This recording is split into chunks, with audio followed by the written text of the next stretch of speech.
The goal of our research project was to look at how 4 different cat species living in the same region of Guatemala are able to coexist despite having similar ecological requirements.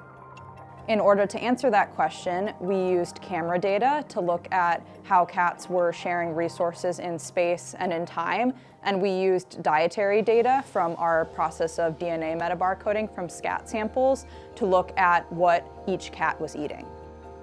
When we do fecal DNA metabarcoding, we are reading a region of the DNA that is informative for distinguishing individual species.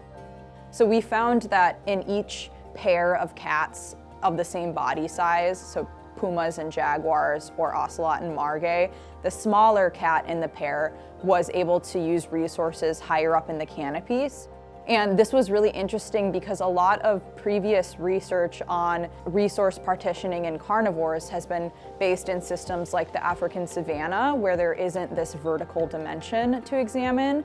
Metabarcoding, which relies on DNA that's left behind in the scat samples of animals, is really difficult to conduct in tropical regions because the moisture, humidity, and heat is degrading the DNA the entire time the scat is on the landscape.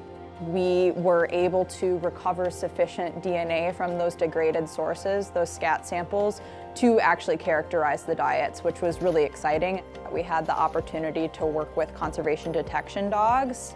We were able to really increase our sample size beyond what we would have been able to find with human observers alone. The ability to effectively execute field projects there is owed to all of the Guatemalan collaborators down there who have been working in the system for decades.